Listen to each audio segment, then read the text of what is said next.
ધોરણ 12 વિષય વાણિજ્ય વ્યવસ્થા એકમ કસોટી જુલાઈ 2023 આ કસોટી પૂછાઈ છે.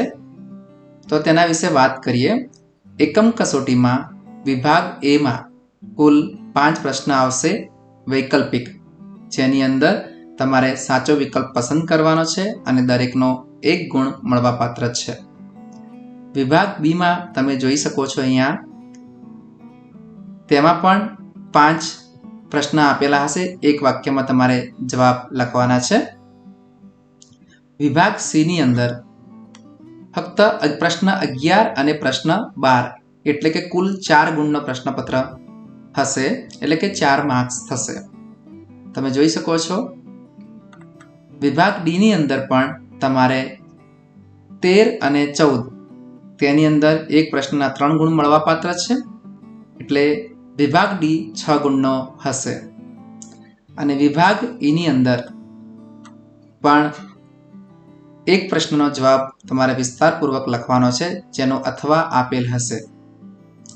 આમ કરતા તમારે કુલ એકમ કસોટી 25 ગુણની થશે, જેમાં વિભાગ એ 5 ગુણ, વિભાગ બી 5 ગુણ, વિભાગ સી 4 ગુણ, વિભાગ ડી 6 ગુણ અને વિભાગ ઈ 5 ગુણ હશે.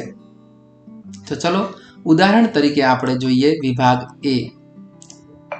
વિભાગ એ ની અંદર તમારે 5 પ્રશ્ન પૂછાવાના છે. અહીંયા 20 આપેલા છે, એને આપણે સમજીએ.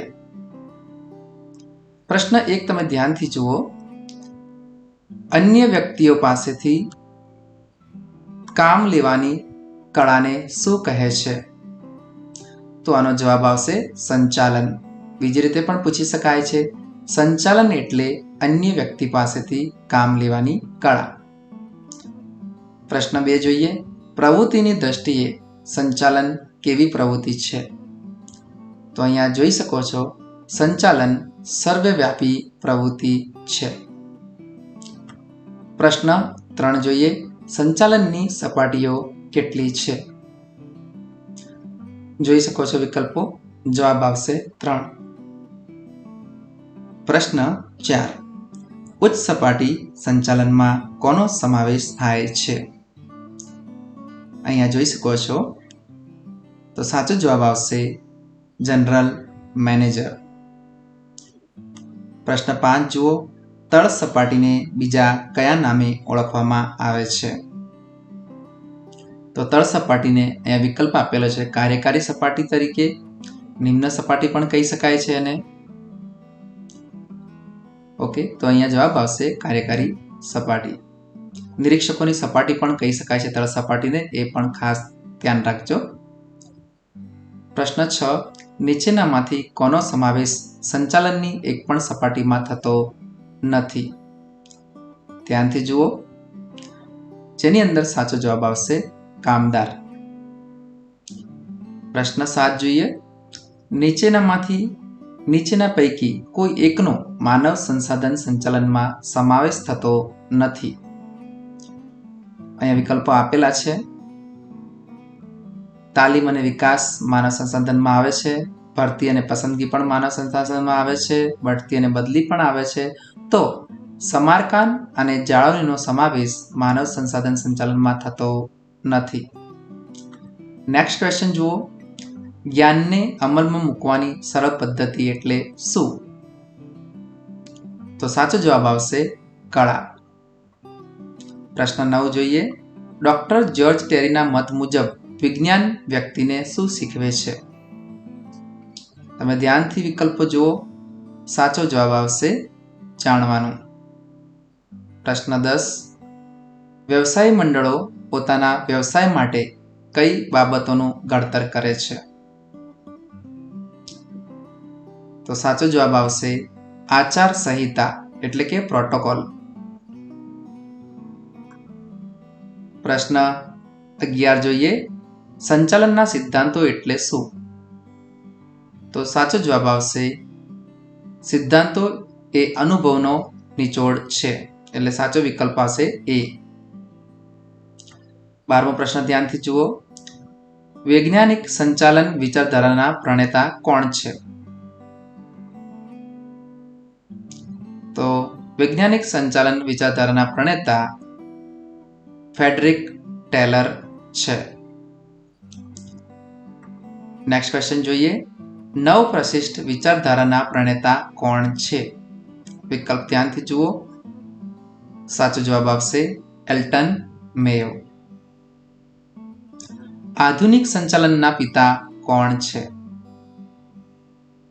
તો સાચો જવાબ આવશે આધુનિક સંચાલનના પિતા પીટર એફ ડ્રકર છે.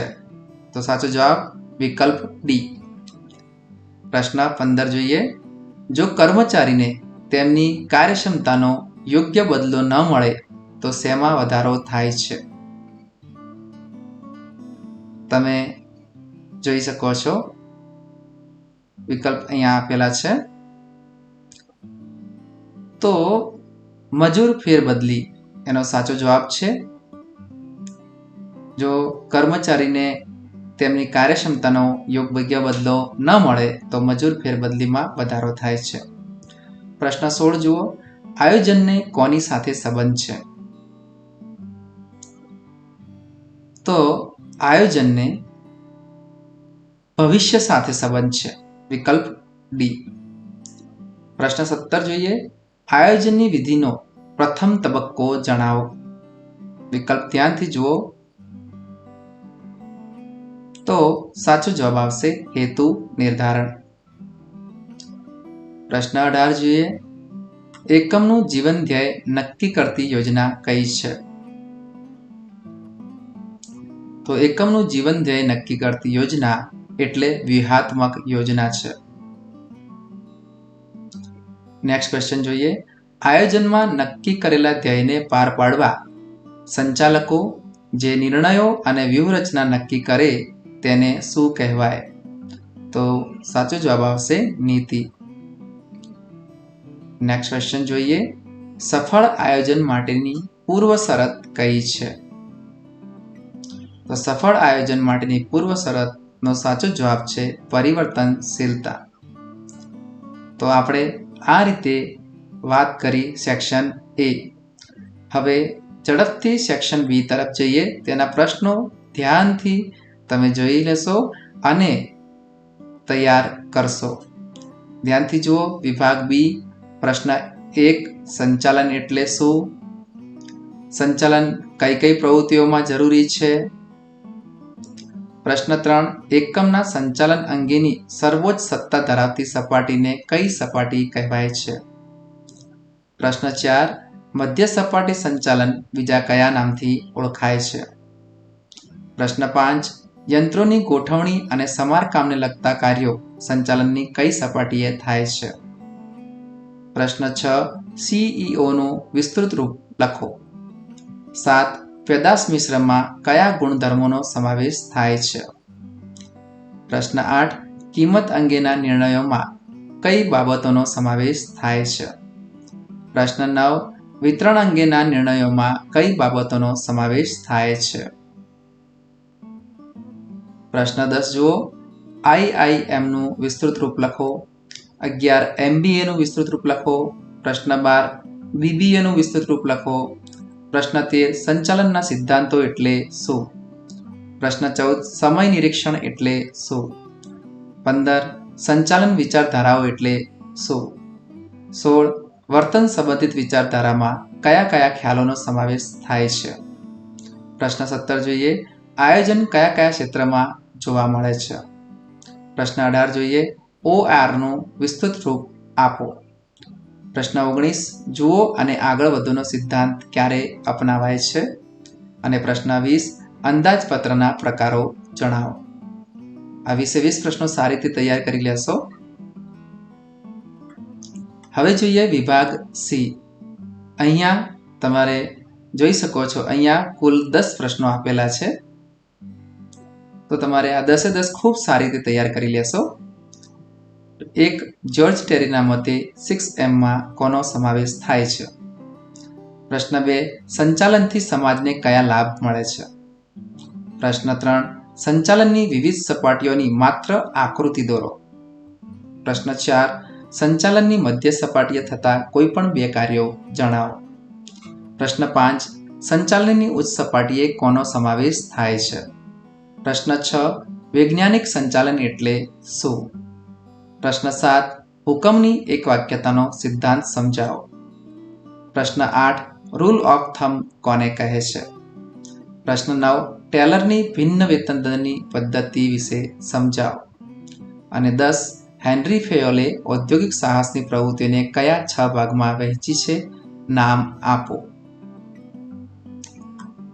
વિભાગ ડીના પ્રશ્નો પણ જોઈ લેશો.